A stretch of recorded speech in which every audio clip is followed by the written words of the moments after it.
여러분은 함흥차사라는 사자성어에 대해서 아십니까? 무슨 뜻인지 알고 계신가요? 이 사자성어는 조선을 건국한 태조 이성계가 나라를 다스리던 시기에 유래된 사자성어라고 합니다.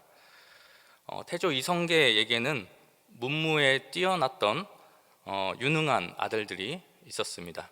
그리고 그 이성계는 그 아들들을 매우 사랑했다고 합니다.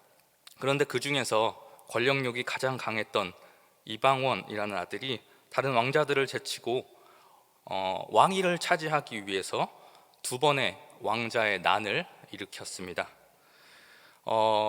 이 이방원이 일으킨 이 왕자의 난으로 인해서 이성계는 결국 자신이 사랑했던 그 아들들을 모두 잃게 돼버리고 맙니다.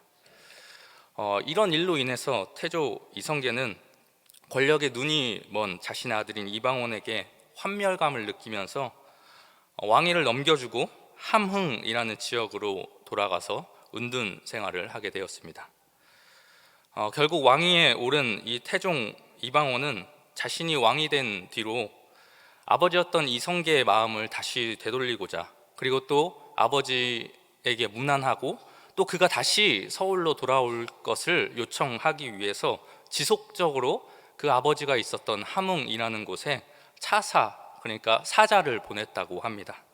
하지만 이성계는 여전히 다른 아들들을 죽이고 권력에 눈이 멀었던 그 아들을 용서하지 못했기에 이방원이 보낸 차사들이 함흥에 올 때마다 만나보지도 않고 활을 쏴서 오는 족족 죽여버리고 말았다고 합니다. 그래서 이로 인해서 한 번 떠났다가 소식 없이 돌아오지 않는 것을 함흥차사라고 부르게 되었다고 합니다. 여러분, 만약 우리가 누군가를 보내서 대답을 기다리고 있는데 돌아오는 소식이 없다면 여러분 어떨까요? 이런 경험을 혹시 해보신 적이 있으신가요? 엄청 마음고생이 심할 것입니다.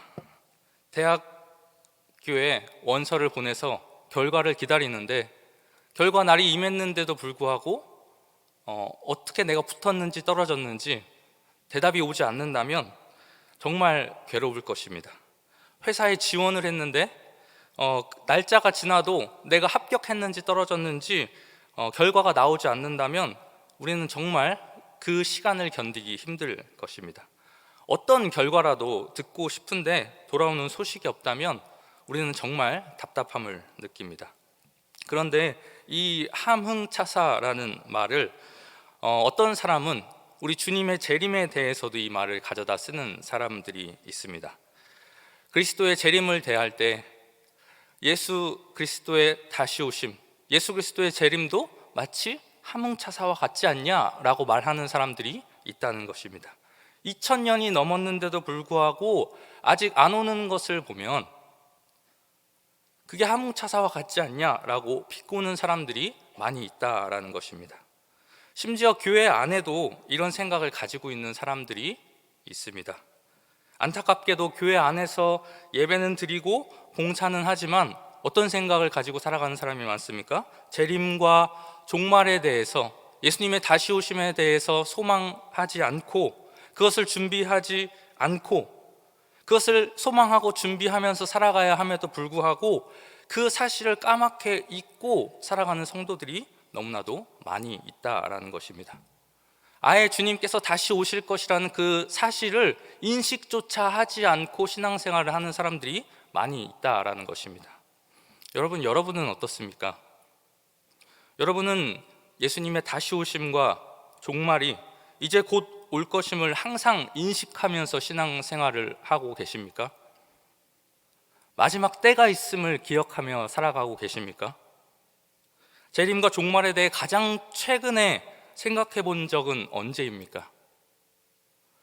혹시 여러분도 지금까지 그날이 지연돼 왔으니 적어도 내가 살아있는 날에는 아닐 거야 라는 그러한 막연한 추측에 의존하면서 신앙생활을 하고 있지는 않습니까?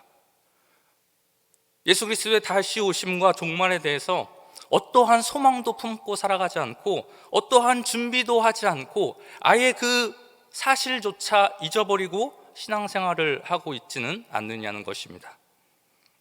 여러분, 이에 대해 성경은 어떻게 말하고 있습니까?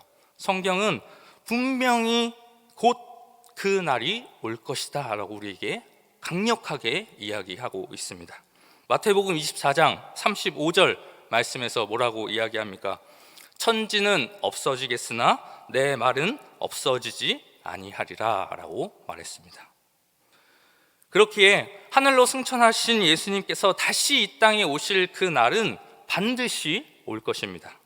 지금까지 지연되었지만 곧 임박해 왔음을 우리는 늘 인식하며 살아가야 하는 것입니다. 물론 우리는 이 날이 정확히 어떤 때인지 어떤 시기인지에 대해서는 우리가 알 수 없습니다. 하나님께서 그것을 하늘의 비밀로 두시고 그 누구도 알 수 없게 하셨기 때문입니다. 그래서 오늘 본문 말씀을 보십시오. 오늘 본문 말씀에서도 예수님께서 마지막 때와 마지막 시기를 알려달라고 하는 제자들의 요청에 뭐라고 말씀하십니까? 우리 마태복음 24장 36절 말씀 같이 한번 읽어보겠습니다. 시작.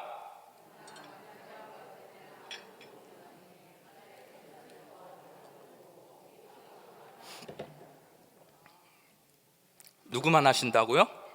오직 아버지만 하신다라고 말씀하셨습니다. 하늘의 천사들도 그리고 아들도 모르는 일이다 라고 말했습니다. 마지막 때와 시기는 오직 하나님만 아실 뿐 이 땅에 그 누구도 마지막 때에 대해서 추정할 수 없고 예견할 수조차도 없을 것이라는 것을 이야기하고 있는 것입니다. 그래서 사도행전 1장 7절에서도 이렇게 말합니다. 이르시되 때와 시기는 아버지께서 자기의 권한에 두셨으니 너희가 알 바 아니요. 예수 그리스도의 재림의 시기가 정확히 언제 올 것인지 그것은 하나님만 아시는 하늘의 엄격한 비밀이기 때문에 우리가 아무리 알려고 해도 알 수 없고 또 알려고 할 필요도 없다라는 것을 이야기해주고 있는 것입니다. 하지만 여러분, 우리가 이 예수 그리스도의 재림에 대해서 정확한 때와 정확한 시기는 알지 못하지만 분명히 알 수 있는 사실은 한 가지 있습니다. 오늘 본문 말씀은 우리에게 어떤 것을 이야기해 주고 있습니까? 그 날이 예기치 않은 때에 임하게 될 것이라는 것입니다. 오늘 본문 말씀 37절 말씀을 한번 보십시오. 37절에서 뭐라고 이야기합니까? 노아의 때와 같이 인자의 임함도 그러할 것이다 라고 이야기합니다. 여러분, 노아의 때는 어떤 때였습니까? 노아의 때 사람들은 어떠한 삶을 살아갔습니까? 이후에 계속해서 설명을 해줍니다. 노아를 통해 심판의 경고가 계속해서 사람들에게 전해졌지만 그 당시에 사람들은 어떻습니까? 오늘 본문 말씀 38절 말씀처럼 그들이 무엇에 관심을 두었습니까? 그들은 무엇에 집중했습니까? 먹고 마시고 장가들고 시집가는 일에 더 많은 관심을 두었습니다. 그것들보다 더 중요한 것이 있는데도 불구하고 더 중요한 그 심판의 경고에는 아무런 관심을 두지 않고 먹고 마시고 장가가고 시집가는 일에 온통 관심을 쏟고 있었던 것입니다. 여러분, 물론 먹고 마시고 장가가고 시집가는 거 잘못된 거 아닙니다. 오히려 사람이 살아가는데 꼭 필요한 것들이기도 합니다. 하지만 오늘 말씀에서 지적하고 있는 그 사람들의 태도는 무엇입니까?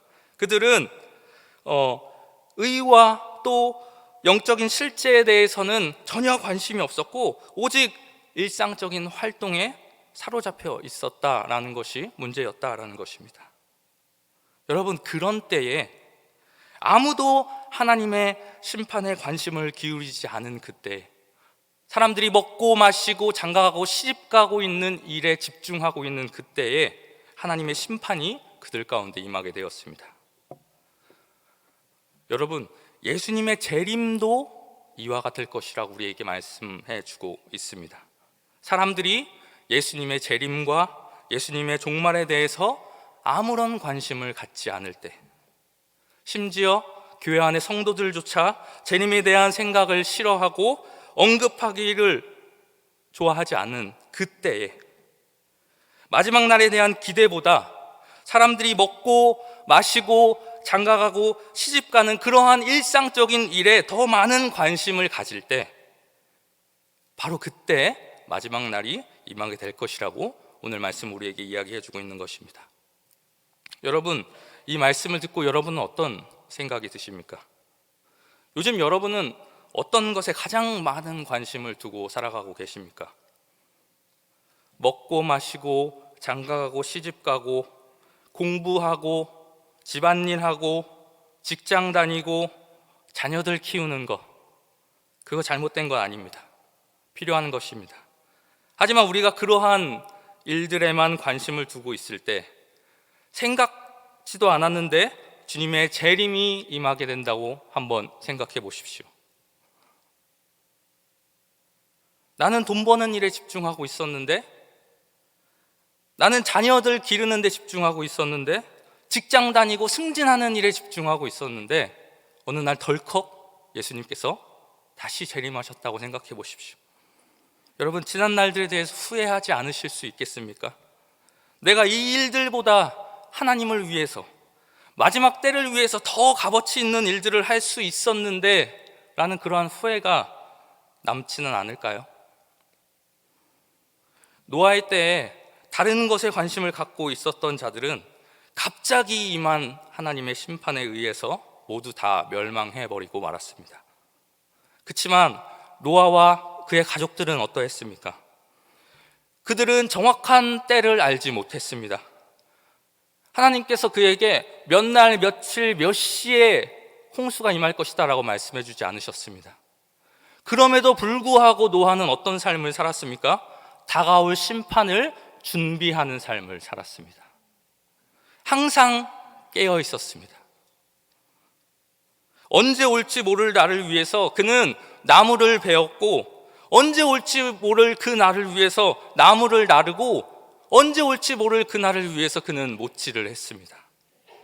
배가 완성된 뒤에도 그는 언제 올지 모를 그러한 심판을 대비하며 항상 깨어 있었습니다. 그 결과 그는 어떻게 되었습니까? 그들의 가족은 어떻게 되었습니까? 모든 사람들은 다 하나님의 심판으로 멸망하게 되었지만 그들은 하나님의 심판에서 구원받게 되었습니다. 사랑하는 대전중학교 성도 여러분들, 저는 여러분도 노아와 같이 늘 마지막 때를 잘 준비하는 삶을 살아가시는 지혜로운 자들 되시기를 축복합니다. 여러분, 예수님의 재림의 날은 정말 지극히 평범한 날에 임하게 될 것입니다. 어제와 다름없는 날을 보내고 있을 때에 임하게 될 것입니다.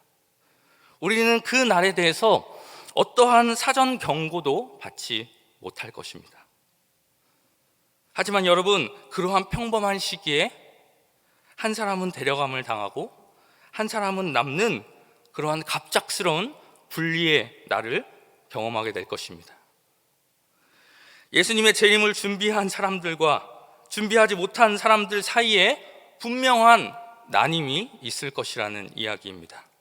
우리 40절과 41절 말씀 한번 읽어보겠습니다. 오늘 본문 말씀 40절과 41절 말씀 시작. 그때에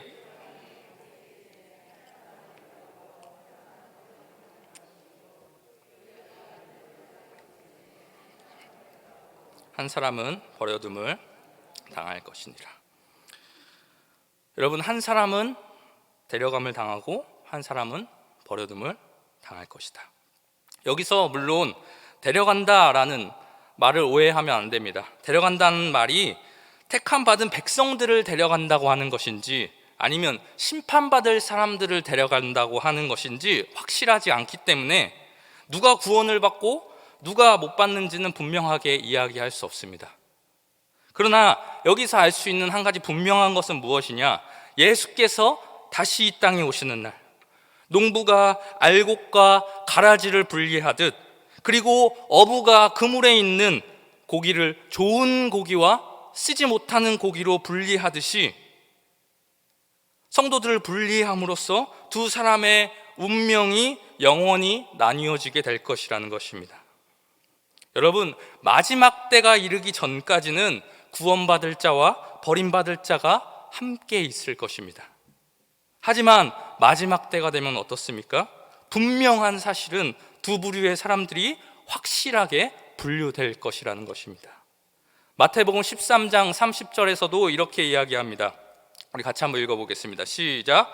둘 다 추수 때까지 함께 자라게 두라.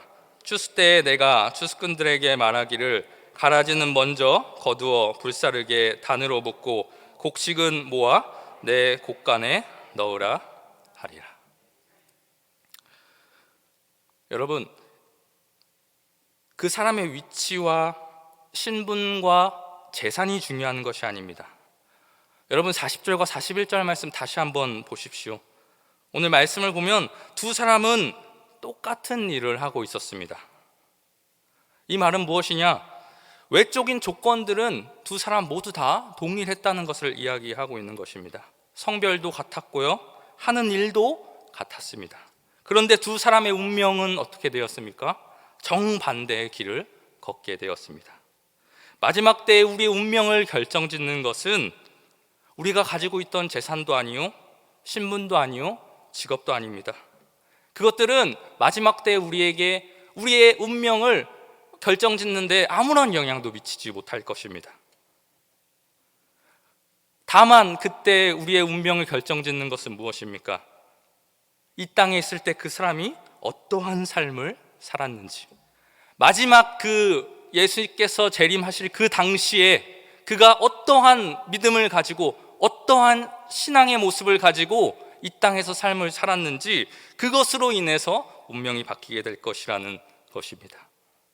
마지막 때가 있음을 인식하고 그 날을 대비하여 준비한 사람은 마지막에 웃을 것이지만, 그날이 더디 올 것이라고 생각하고 그날을 준비하지 않은 자들은 마지막에 눈물을 흘리게 될 것임을 우리에게 이야기해 주고 있는 것입니다. 여러분, 그러므로 우리는 어떠한 삶을 살아가야 합니까? 42절 말씀에서 이렇게 이야기합니다. 그러므로 깨어 있으라. 여러분, 우리는 영적으로 잠들어 있지 말고 주님의 때가 임박해 왔음을 기억하면서 그 때를 준비하는 삶을 살아야 합니다. 여기서 깨어 있으라는 말은 준비하고 있으라는 말을 뜻합니다. 44절에서도 똑같이 이야기를 하고 있습니다. 왜 그렇습니까? 그 뒤에 설명을 해줍니다. 어느 날에 너희 주가 임할는지 우리가 알지 못하기 때문입니다. 여러분, 그런데 이 말씀 볼 때, 42절 말씀을 볼 때 깨어 있으라 라는 말의 용법을 좀 살펴볼 필요가 있습니다. 원어를 보면 이 깨어 있으라 라는 말이 현재 시제의 명령법으로 이렇게 나타나 있습니다. 이것은 뭘 뜻하냐면 한 번만 깨어 있으라는 것을 이야기하지 않습니다. 그 순간부터 이후로 계속해서 깨어 있어야 한다는 것을 이야기해 주고 있는 것입니다. 여러분, 마지막 때는 우리가 과거에 한 번 잠깐 깨어 있었던 것으로 평가받지 않습니다. 언제 올지 모르는 그때에, 예수님이 다시 오는 그날에, 그때에 우리가 어떠한 삶을 살고 있었는지 그것을 가지고 평가받는 것입니다. 아무리 과거에 신앙의 높은 고점을 찍었다고 하더라도 지금 내 신앙이 형편없으면 지난날의 과거는 아무 소용없게 된다는 것입니다. 그렇게 우리는 매 순간 깨어 있어야 하고 또 마지막 때를 준비하는 삶을 살아가야 한다는 것입니다. 언제인지는 정확하게 모르지만 여러분들의 집에 도둑이 들 것을 알게 되었다고 한번 생각해 보십시오. 여러분, 어떻게 그 도둑을 막을 수 있을까요? 도둑을 막는 방법은 무엇입니까? 언제 올 줄 모릅니다. 하지만 분명 온다고는 경고가 되었습니다. 그럼 어떻게 그 도둑을 막을 수 있을까요? 도둑이 올 때까지 잠들지 않고 깨어 있어야 그 집을 지킬 수 있고 도둑을 막을 수 있습니다. 여러분, 도둑은 내일 오는데 어제 하룻밤 잠자지 않고 지켰다고, 어제 하룻밤 깨어 있었다고 집을 지킬 수 있는 것이 아닙니다. 지금이 중요합니다. 도둑이 임하는 그 시간이 중요한 것입니다. 그렇게 우리도 예수의 오심의 시간을 알 수 없기 때문에 온 시대를 통해서 우리는 깨어 있어야 합니다. 항상 준비된 삶을 살아가야 합니다. 그가 언제라도 올 수 있다라는 사실을 우리는 늘 명심하며 살아가야 합니다. 여러분, 그날은 밤에 도적같이 임할 것입니다. 그때의 사람들은 평안히 잠들어 있을 것이고 주의 날이 임하리라는 기대를 전혀 가지지 못하고 있을 것입니다. 주께서는 우리가 그를 찾지 않는 나라에 임하실 것이며 우리가 깨닫지 못하는 시간에 임하실 것입니다. 그러므로 사람들의 생각에 가장 부적당하다고 여겨지기 때문에 제일 안전하다고 생각되는 그러한 시간이 바로 주님께서 재림하시는 시간이 될 것입니다. 예수님께서는 그의 자녀들이 자신의 집을 지키는 일에 준비되지 않은 것으로 보이는 이 집주인과 같이 되기를 원하지 않으셨습니다. 집주인은 언제 도둑이 오는지 알지 못하여 항상 준비하고 있어야 했듯이 우리들 또한 그 사건에 대해서 항상 준비되어 있어야 합니다. 항상 깨어 있어야 합니다. 그러면 여러분, 예수님의 재림을 또 마지막 때를 어떻게 준비해야 할까요? 어떻게 우리가 예수님의 재림과 또 마지막 때를 준비해야 하는지에 대해서는 오늘 본문 말씀 이후에 등장하는 세 가지 비유를 통해서 알 수 있습니다. 오늘 본문 말씀 이후에 바로 세 개의 비유가 연속해서 등장하는데요, 46절부터 51절까지는 충성된 종과 악한 종의 비유가 나옵니다. 그리고 25장 1절부터 13절까지는 우리가 잘 아는 열처녀 비유가 나옵니다. 그리고 14절부터 30절까지는 마찬가지로 우리가 잘 알고 있는 달란트 비유가 나옵니다. 여러분들, 이 비유를 통해 한 가지 확실히 알 수 있는 것은 우리가 예수님의 재림을 기다리고 준비해야 하지만 그럼에도 불구하고 우리의 삶은 정상적인 삶이 계속해서 지속되어야 한다는 것을 이야기하고 있습니다. 하나님께서는 재림의 시기를 계산해서 마지막 때에만 그 사건에 대비하는 것을 원치 않으십니다. 마치 막차 타고선 내 종점을 갈아타듯이 그러한 모습으로 우리가 신앙생활 하기를, 마지막 때를 보내기를 원치 않으신다는 것입니다. 하나님께서는 그의 자녀들이 지속적이고 합당한 삶 속에서 마지막 때를 계속해서 차곡차곡 준비해 나가시기를 원하십니다. 착한 종이 준비해야 할 것은 창가에 앉아서 하염없이 주인을 기다리는 것이 아닙니다. 주인이 자신에게 맡긴 일에 최선을 다하는 것입니다. 그렇게 여러분들, 우리는 예수님의 다시 오심을 준비하기 위해서 하나님께서 우리에게 주신 그 자원들을 사용하며 마지막 때를 준비해야 합니다. 우리는 예수님이 이 땅에 계시지 않는 동안 하나님께서 우리에게 주신 모든 자원과 영적인 은사들을 사용해서 그리스도를 섬겨야 합니다. 내가 가진 모든 것이 하나님께서 주신 선물이라고 생각하고 그것들을 주님을 영화롭게 하는 데 사용해야 한다는 것입니다. 그리고 여러분, 이 비유들을 통해서 우리가 어떻게 마지막 때를 준비해야 하는가? 우리는 하나님 나라를 위한 삶을 살아가야 합니다.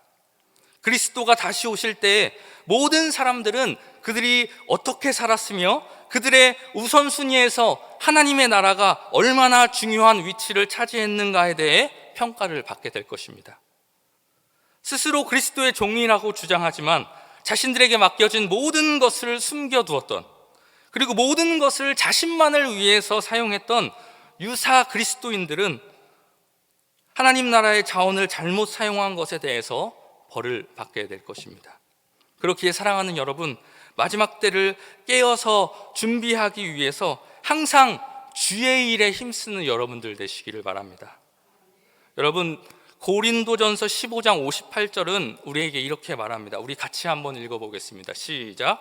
그러므로 내 사랑하는 형제들아, 견실하며 흔들리지 말고 항상 주의 일에 더욱 힘쓰는 자들이 되라. 이는 너희의 수고가 주 안에서 헛되지 않은 줄 압니다. 여러분, 마지막 때를 준비하는 가장 가치 있는 일은 무엇일까요? 고린도전서 15장 58절은 그것은 주의 일에 힘쓰는 것이라고 이야기하고 있습니다. 그것을 위한 수고와 헌신은 결코 헛되는 것이 아니라고 우리에게 이야기해주고 있습니다. 고린도후서 5장 9절과 10절도 마지막 때를 앞둔 우리에게 이렇게 권면합니다. 우리 같이 한번 읽어보겠습니다. 시작.